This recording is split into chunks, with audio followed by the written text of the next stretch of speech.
우리 지난주에는 첫 언약과 새 언약, 옛 언약과 새 언약. 그래서 예수님은 우리를 위해 중보기도 하실 뿐만 아니라 하나님이 약속하신 그 약속이 이루어질 수 있도록, 약속이 이루어지려면 쌍방이 이제 지켜야 약속이 이루어지는 거예요. 근데 우리는 못 지키거든요, 그거를. 근데 그 약속, 하나님이 주겠다는 약속은 너무 귀한 건데 파트너인 우리가 그걸 잘 못 지키잖아요. 그래서 그걸 대신 우리 보고 우리 대신해서 하나님 앞에 좀 지켜달라고 중보해 주시는 언약의 중보자가 계신다. 그래서 얼마나 우리는 감사한지. 기도할 제목이 모를 때도 우리 대신 기도해 주는 분이 계셔서 그분이 열심히 기도하셔서 감사하고, 또 이 언약도, 새 언약이 너무 좋은 건데 그 새 언약도 우리로 인해 이루어지는 게 아니라 그 언약의 중보자가 계셔서 이루어져서 참으로 감사하고, 그래서 우리는 희망을 가지면 되고 기다리면 되고 또 하나님의 역사가 이룰 때까지 견디면 됩니다. 이제 그게 이제 8장입니다. 오늘 9장에서는 첫 언약이죠. 이제 옛 장막, 첫 번째 언약에도 좋은 것이 있다는 겁니다. 그것도 다 나쁘지 않다는 거예요. 이제 그래서 예비한 첫 장막이 있고 그 안에 등대와 상과 진설병이 있으니 이는 성소가 일컫고. 그래서 이제 옛 언약은 사라지는 그림자지만 히브리서 저자는 성급하게 함부로 취급하지 않고 그 가치를 설명하며 이전의 영광을 인정합니다.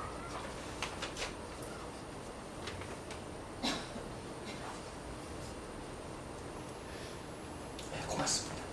깨어 계시네요. 모세 예배의식에도 무언가 장엄하고 매력적인 것이 있다.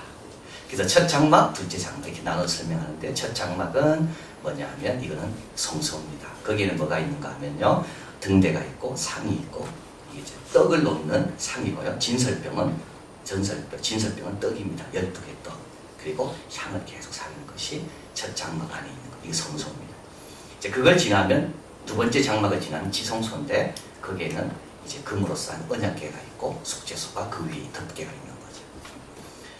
그래서 등대는 빛을 가리키고 상과 진설병은 하나님과의 교제를 가리키고 향은 기도를 가리키고 언약궤는 하나님 말씀 계시, 그룹은 속죄. 이것도 얼마나 좋은 겁니까? 귀한 겁니까? 특별한 겁니다. 그래서 저자는 낱낱이 말할 수가 없다. 이 말은 더 자세히 설명할 수 없는 아쉬움이 있다. 더 말하고 싶지만. 자, 그런데 이제 저자는 이런 것들이 뭐냐면 첫 언약의 한계를 동시에 또 말하고 있다는 겁니다. 첫 번째 한계는 뭡니까? 제약된 접근입니다. 첫 장막, 제사장만 들어가죠. 두 번째 장막은요, 대제사장만 1년에 한 번만 들어갑니다. 아무리 들어가고 싶어도 내가 제사장이 아니면 첫 장막에는 못 들어가고, 내가 대제사장이라 할지라도 두 번째 장막은 1년에 한 번만 들어갑니다. 모든 사람이 열려있지 않습니다. 장막은 뭘 가리키는가 하면 분리의 상징입니다. 왜 커튼이 있겠습니까? 분리하는 거거든요. 그래서 예수님이 돌아가실 때 이 커튼이 확 찢어집니다. 이 말은 뭡니까? 더 이상 하나님과 우리 사이에 분리가 없다는 거. 근데 첫 언약에는 그 안에 좋은 것이 있지만 아무나 못 들어가고 제사장만 들어가고, 두 번째 장막은 제사장도 못 들어가고 대제사장이 들어가는데 대제사장도 못 들어가고 1년에 한 번만 꼭 들어갑니다. 하나님은 인간에게 하나님께 나와 예배하고 섬기라고 명령하셨지만 그러나 인간은 지나치게 가까이 나아갈 수가 없는 겁니다. 하나님을 아버지라 부를 수가 없는 겁니다.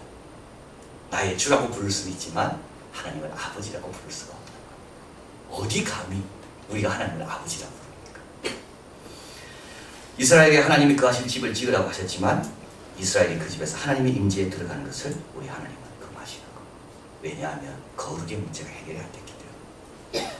거기 오면 죽습니다. 하나님 거룩하신 분이기 때문에. 그래서 하나님은 성막을 지으라 하셨지만 성막의 가장 지성소는 1년에 한 번 대제사장만 들어오도록 허락하신 겁니다. 그 다음에 부분적인 실습이죠. 양심상으로 온전히 할 수 없다 되어 있습니다. 양심이 뭐냐면 우리에게 고발하는 것이 양심입니다. 우리가 어떤 사람인지 알려줍니다. 그래서 양심이 깨어있는 사람일수록 힘듭니다. 양심이 무딜수록 편안한 거예요. 양심이 깨어있고 양심이 예민한 사람일수록 어떻게 됩니까? 양심은 끊임없이 네가 누군지를 알려주는 겁니다. 네가 얼마나 게으르고 네가 얼마나 약속 안 지키고 네가 얼마나 이중적이고. 그래서 양심이 깨어있을수록 힘든 것이. 그래서 사도 바울이 오라 나는 공부한 사람이다 이렇게 고백할 수 있었던 이유는 사도 바울은 너무 여기 예민해 있었기 때문입니다. 양심이 하는 일이 세 가지입니다. 과거의 죄를 계속 생각나게 합니다. 나는 잊고 싶은데도 양심이 계속 생각나게 해요. 두 번째, 우리의 본성에 대해서 계속 지적합니다. 이사야, 화로다 나로 망하게 되었다. 나는 입술이 부정한 사람. 내 본성이 이거밖에 안 돼. 양심이 계속 지적. 또 세상에 살아가며 온갖 죄와 악을 스칠 때마다 양심은 힘들어합니다. 그런데 첫 언약에는 이 양심을 바꿀 수, 양심을 새롭게 또는 양심을 자유롭게 못한다는 겁니다. 그러니까 매번 제사 지내는 거죠. 왜냐하면 지낼 때는 괜찮은데 또 양심의 가치에 또 제사 지내고 또 제사 지내고. 그래서 제사장은 성소에는 의자가 없다고 그랬습니다. 늘 서 있어야 되는 거예요. 자기 죄도 또 해야 되고 백성들의 죄도 해야 되고 매일매일. 그래서 예레미야가 아나돗이라고 약 한 5km, 6km 떨어져 있는 곳에 있었는데 예루살렘을 바라볼 때 예루살렘에 연기가 계속 올라갔다는 말입니다. 그 연기는 뭡니까? 백성들이 계속 죄를 지으니까 끊임없이 연기가 올라가는 거예요. 근데 그거는 양심 있는 사람이 와서 그냥 제사 지내는 거고 양심 없는 사람은 죄는 짓지만은 모르기 때문에. 그러나 그게 해결이 되나 해결이 되지 않아요. 또 와야 되고. 양심에 대해서는 어떻게 해결해 줄 수가 없다. 첫 언약이. 그래서 반복되고 있는 거. 또 제한된 용서, 먹고 마시는 것과 여러 가지 씻는 것. 이거는 부지 중에 무의식 가운데 지은 죄입니다. 우리 하나님께서 5대 이스라엘의 제사를 허락하시는데 화목제, 속건제, 속죄제, 번제, 소제 다 이것들은 뭐에 관련된 겁니까? 무의식에 지은 겁니다. 근데 알고 지은 거는 제사를 못 지어요. 알고 지은 건 어떻게 해야 됩니까? 벌을 받아야 돼요. 나도 모르게 음식을 먹었는데 그 음식이 죽은 시체에 닿은 음식이다. 모르고 지은 거죠. 그러면 그에 대한 보상을, 배상을 하는 게 아니고. 그런 거. 나도 모르게 집에 들어갔는데 그 집이 벽에 보니까 이상한 피부병에 바라는 그런 것들이 묻어있더라. 나도 모르게 들어갑니다. 그러면 어떻게 됩니까? 하나님 앞에 깨끗하기 위해서 제사를 지는 그런 제사만 있는 거지 의도적으로 지은 죄에 대해서는 용서할 길이 없는 거예요. 그래서 이렇게 나와 있죠. 먹고 마시는 것과 씻는 것에 대해서만이 효력이 있다. 그래서 제가 드렸습니다. 길 잃은 양이나 방황하는 탕자가 아니라 손에 무기를 든 반역자들은 해결 방법을 갖는 겁니다. 내가 길을 잃었다든지 내가 방황하는 탕자가 됐다든지 그러면 해결 방법이 있지만 손에 무기를 들고 있는 사람에게는 해결 방법이 없다. 왜 그런가? 첫 언약에 한 개의 이유가 있는데 염소와 송아지의 피다.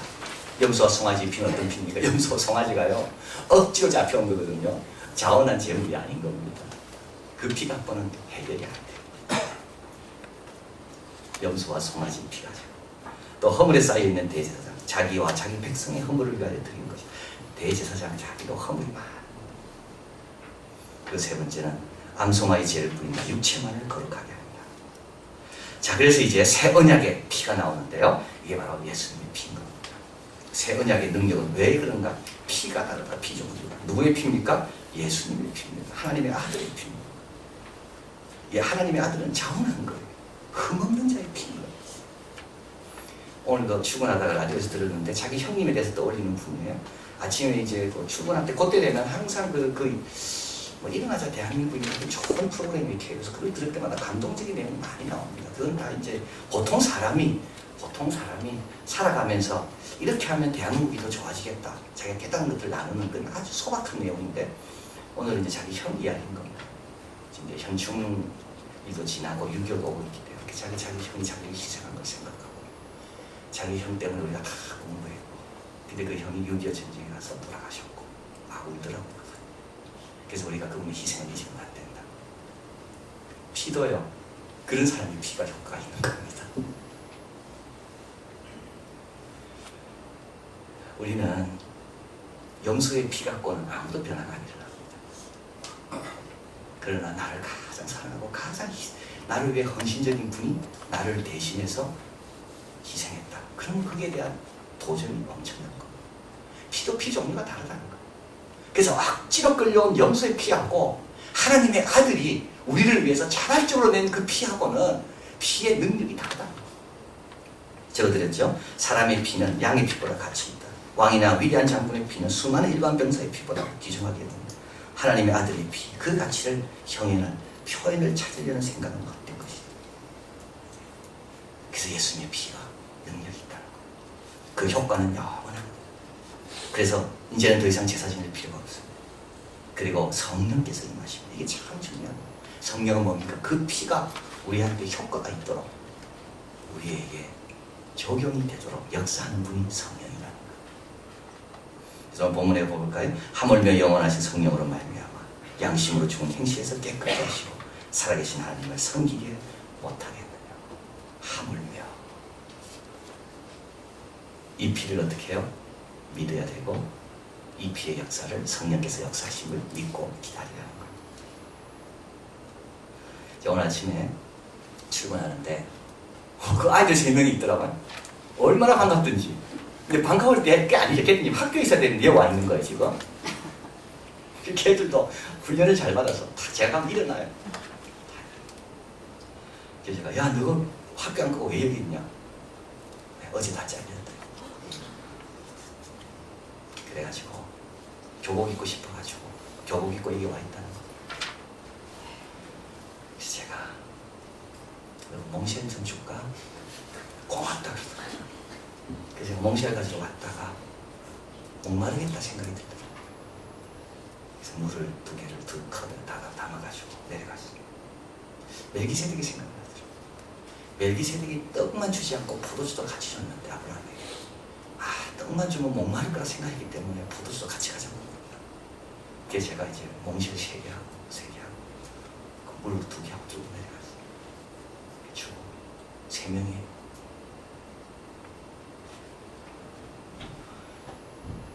그래서 제가 한 명을 그 남자아이가 조그만해. 걔는 짐이 있더라고. 무슨 짐인데 내가 했더니 어제 아버지 집에서 자고 이제 엄마 집으로 가야 되는 거예요. 다 그런 어려운 가정이. 그래서 내가 걔를 딱 안았어. 너 3명 의논해라. 너가 대학 빨리 갈 수 있는 길이 있다. 요번 8월달에 중학교 검정고시 합격하고 내년 8월달에 고등학교 검정 합격하면 다른 데보다 4, 5년 대학 먼저 간다. 꿈을 가져라. 내가 다 안아줬어. 그리고 야 걔는 지금 풀이 푹 주고 있더라. 인생 살 때 항상 어려움이 오는데 혼자는 절대 감당 못해. 너 약하지만 내가 안아주니까 내 힘이 느껴지지 않냐? 느껴지냐? 여기에 교실도 많고 좋은 선생님 많으니까 공부하고 싶으면 이야기해라.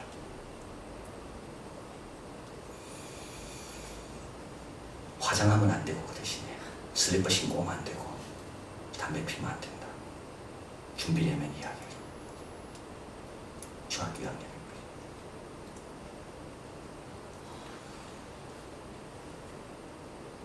이 피가 그들을 새롭게 할 수 있다.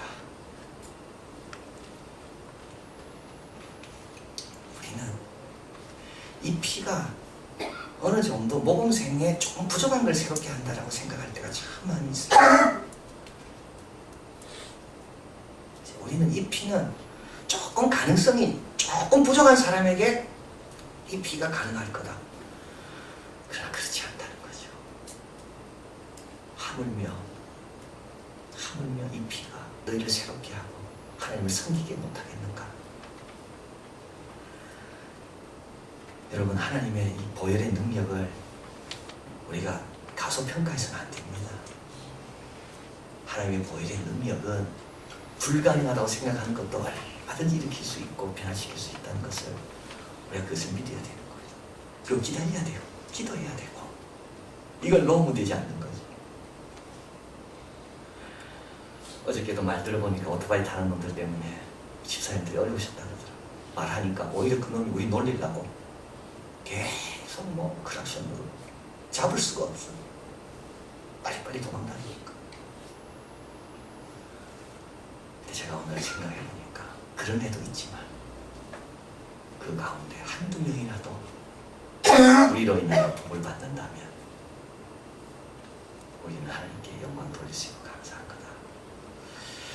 그래서 제가 하나 깨달은 게 그겁니다. 우리는 비슷한 사람들만 만나잖아요. 어느 정도 준비되고 어느 정도 좋은 가정 어느 정도 다 갖춰졌고, 그러니까 이 피에 대해서 그렇게 이 피가 얼마까지 이렇게 필요하고 능력이 간절하게 이루어져야 되는가에 대해서 우리는 너무 이렇게 얇게 생각한다는 걸 깨달았어요. 얼마든지 역사할 수가 있다. 그래서 이걸 성령께서 8절에 성령께서 8절에 뭐죠? 몇 절입니까? 14절 하물며 영원하신 성령으로 말미암아 흠없이 자기를 하나님께 드린 그리스도의 피가 어찌 너희 양심을 죽은 행실에서 깨끗하게 하고 살아계신 하나님을 섬기게 못하겠느냐. 자, 그래서 염소와 송아지의 피도 효과가 있다면 예수 그리스도의 피는 얼마나 효과가 있겠는가. 그것을 여기서 말씀합니다. 그리고 구속의 사역의 두 측면을 이야기합니다. 소극적인 것과 적극적인 것. 피로 씻는 정화는 그리스도의 끝이 아니라 그리스도인에게 시작일 뿐이다. 그래서 이제 양심으로부터 깨끗해지고 나면 이 깨끗해진다는 거는요, 내가 이렇게 새로워졌다는 말이 아닙니다. 깨끗해졌다는 말은 뭡니까? 주님께서 대신 벌을 다 받았다는 거예요. 주님께서 다 벌을 받았다는 거예요. 내가 양심에 찔리는 그 모든 잘못과 실수들을 누가 벌 받았는가 하면 예수님께서 다 받으셨다는 거예요. 그게 십자가인 겁니다. 그걸 내가 계속 지고 있을 필요가 없는 거예요. 이제는 우리 주님께서 세상 죄를 지고 하는 어린 양에게 다 전가시켰기 때문에, 그래서 어떻게 됩니까? 우리는 찢겨진 그 지성소를 향해서 담대히 들어갈 수 있는 이유는 우리가 깨끗해서가 아니라 우리의 죄가 다 어디로 갔는가 하면 예수님께로 다 갔기 때문이다. 그래서 회복된 교제의 목적은 홀로 살아계시며 생명 주시는 그분을 힘차게 섬기는 것이다. 피로 씻는 정화는 그리스도인에게 끝이 아니라 시작일 뿐이다. 그래서 우리는 어떻게 됩니까? 왕같은 제사장으로 섬길 수가 있는 겁니다.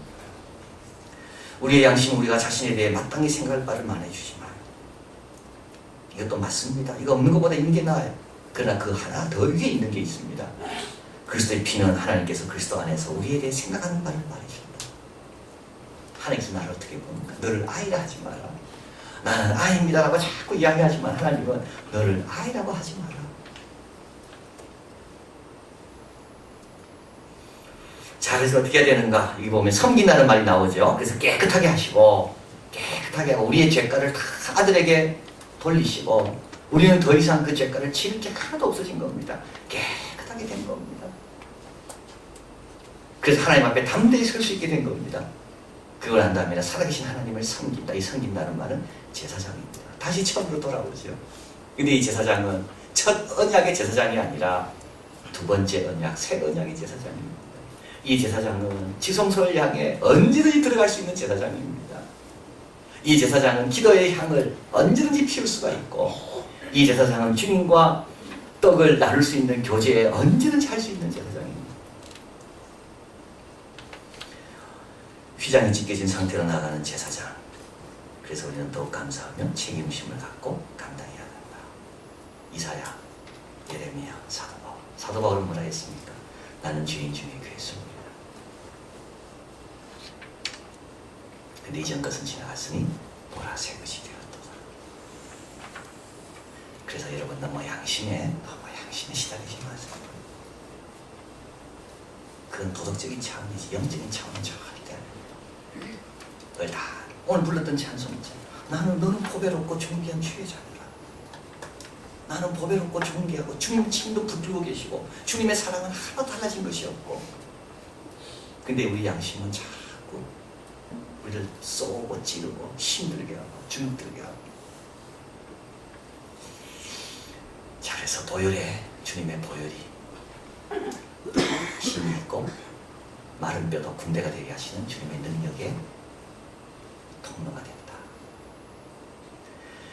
그래서 우리도 두 번째 언약에 있는 하나님의 자녀답게 담대하게 앞으로 기도하겠습니다.